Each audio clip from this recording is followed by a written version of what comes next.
They called it the fairy tale of the century. A shy young kindergarten teacher plucked from obscurity to marry the most eligible bachelor in the world. A wedding watched by millions with a sparkling white gown, a glittering tiara, and promises of happily ever after. But behind the glittering walls of Buckingham Palace, behind the carefully painted smiles and staged photographs, there was silence. Silence that cut deeper than words ever could. Diana Spencer, the 19-year-old girl who believed in love, walked into a palace not knowing she was walking into a cage. She thought she was marrying a man who would love her, protect her, and make her dreams come true. Instead, she became the ignored wife. From the very beginning, the signs were there. Charles was distracted, distant, and cold. He had another woman already written into his heart. Camilla Parker Bowles. While Diana gave the world her shy smiles and graceful waves, behind closed doors she cried. Alone in gilded hallways. Alone in palaces full of people. Alone in a marriage that was meant to be the crown jewel of Britain. She tried to win his attention, dressing in glamorous gowns, speaking softly, even molding herself into the role of a perfect princess. But nothing was enough. Charles always slipped back into Camilla's shadow, leaving Diana feeling invisible. She was the wife of the future king. Yet she was a ghost in her own marriage. Every dinner party, every event, every photograph turned into an act where she performed the role of the happy princess, while inside her heart was shattering piece by piece. The world adored her. They saw her as the people's princess, but the man who was supposed to love her saw her as a burden, as a mistake. Rumors began to spread, whispers of Charles's affair with Camilla echoing across the press. Diana's pain deepened as she realized she wasn't just ignored. She was replaced. Even during their honeymoon, she discovered photos, notes, and gifts exchanged between Charles and Camilla. Imagine. The one time in her life she thought she would be closest to her husband. She instead discovered she was just a substitute. The ignored wife was left to watch her husband's heart belong to another.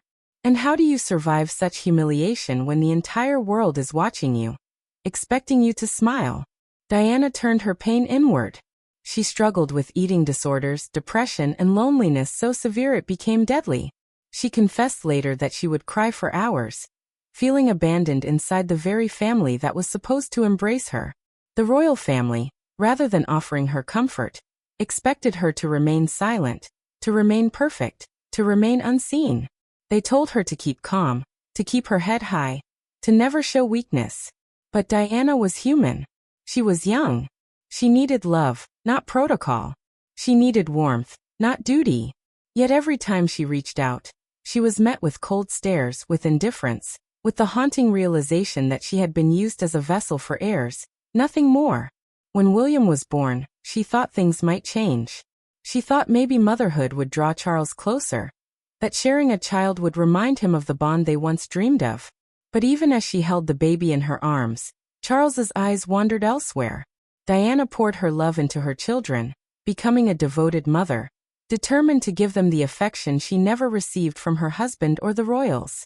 The public saw her bending down to meet children eye to eye, hugging AIDS patients when the world still feared to touch them, walking through minefields to raise awareness. She became a beacon of humanity. Yet inside her palace rooms she was still invisible. She was still the ignored wife. Charles and Camilla's secret meetings continued. Their coded phone calls exposed later as humiliating proof that while Diana was paraded as the perfect princess, she was nothing but a cover. A cover for a love story that had no place in the monarchy's fairy tale. Imagine the torment of knowing the man you married never truly belonged to you. Every laugh he shared with Camilla, every glance, every whispered phone call was a dagger to Diana's heart. And still, she was forced to appear before the cameras, dressed in diamonds, while the tabloids devoured every detail of her unhappiness. They painted her as unstable, as dramatic, as difficult. But how else does a young woman react when her life has become a stage where her suffering is entertainment for the masses? She cut her wrists in desperate cries for help. She battled bulimia in an attempt to control the only thing she could, her body. The ignored wife was not only unloved but actively diminished, blamed for the very cracks that others had caused. And yet, despite her brokenness, Diana fought to be seen. She fought through fashion, through her rebellious statements, through her refusal to be silenced. She wore bold dresses. She allowed her pain to bleed into her interviews. She turned herself from the ignored wife into the most watched woman in the world. But this came at a price. The more she shone, the more she threatened the shadowy system around her. The royals did not like her independence. They did not like that she was no longer their silent doll. They did not like that the ignored wife was slowly becoming the people's queen. And so the tension grew. Behind palace doors, behind cameras, behind closed curtains, a war was brewing between the young woman desperate for love and the system determined to control her. She began to realize she was trapped in a marriage not of hearts, but of duty. And as she came to terms with the reality, the ignored wife transformed her suffering into power. Yet even then, her heart ached for something as simple, as human, as a husband's love. But that love was never hers. It belonged to another. It always had. And the ignored wife continued to smile, continued to play her role, while her heart screamed in silence. But the silence could not last forever. The ignored wife had reached a breaking point. Years of loneliness, of humiliation, of being treated like a shadow pushed Diana to finally rebel against the very system that had tried to silence her. She began speaking out in whispers first, confiding in journalists, letting fragments of her truth slip into the world. And then came the thunderstorm, the Panorama interview in 1995. Millions of viewers sat glued to their screens as Diana broke the royal family's golden rule. Never complain, never explain. With her soft voice but piercing words she said the unforgettable truth. There were 3 of us in this marriage, so it was a bit crowded. A single sentence that exposed the affair, the betrayal, the wound she had carried for so long. Suddenly the ignored wife was no longer silent. She was no longer a ghost behind palace doors. She was flesh and blood, speaking her pain for the entire world to witness. Charles and the monarchy were shaken. This was not the obedient young girl they had groomed into silence. This was a woman who had suffered enough and now dared to show the scars. But her rebellion came at a cost. The palace saw her as dangerous, as unpredictable, as a threat to the carefully constructed image of perfection. The ignored wife had become uncontrollable. And when control is lost, punishment follows. The divorce soon came. A public, messy, humiliating split that tore away the last illusions of a fairy tale. Diana was officially no longer Princess of Wales. Yet she remained a princess in the hearts of the people.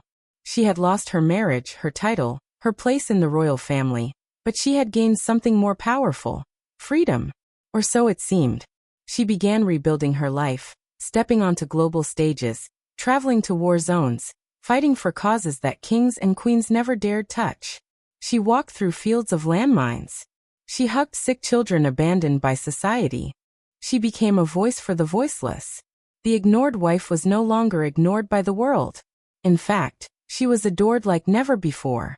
But as her star rose brighter, the shadows around her grew darker. The paparazzi chased her relentlessly. Cameras stalked her every move. The public demanded her story, her love life, her secrets. And once again, her private pain became public entertainment. She began dating again, trying to find fragments of the love she had been denied. Each new romance splashed across tabloids, dissected and mocked. She was trying to move on. Yet the ghosts of her marriage haunted her. Charles moved forward with Camilla openly now. The woman who had always held his heart. Diana was finally free from him. Yet she remained bound by the chains of the media, the monarchy, and the unending hunger of the public.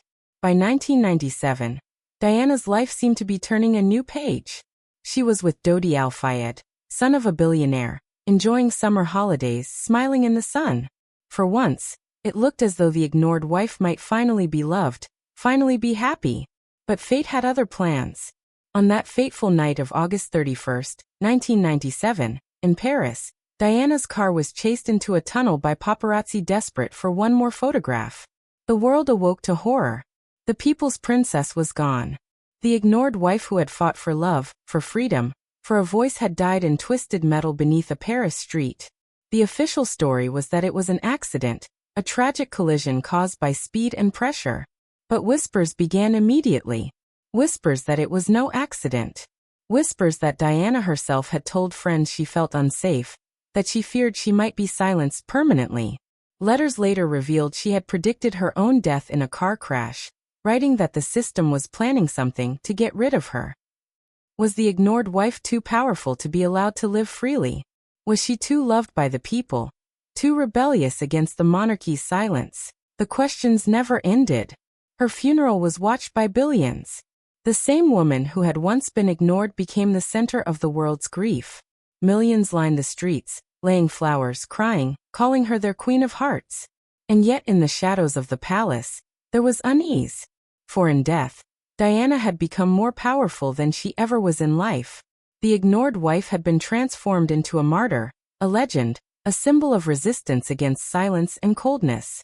Charles eventually married Camilla, the woman he had always loved, but history never forgot that his first wife had been left invisible, unloved, ignored. Even decades later, the name Diana sends shivers, because her story is not just about royalty. It is about every woman who has ever been unseen, unheard, unvalued. The ignored wife lives on in memory, in documentaries, in whispers of conspiracy, in the eternal question of whether she was truly free in the end, or whether her tragic death was the final act of a life silenced by others. And the closing question remains: what if Diana had never been ignored? What if she had been loved? Would the world still have lost her in that Paris tunnel? Or was her fate sealed from the very moment she stepped into the palace gates as a hopeful young bride? The ignored wife became immortal the day she died, because while the crown turned its head away, the world never did. The world still looks back, still wonders, still feels the pain of the princess who wanted only to be loved, but was given instead a life of loneliness, betrayal, and tragedy. The ignored wife will forever be the queen the people chose, even if the crown never did. Thanks for listening with Story Orchard. Hit subscribe, share your thoughts below, and let me know where you're watching from. I love reading your comments.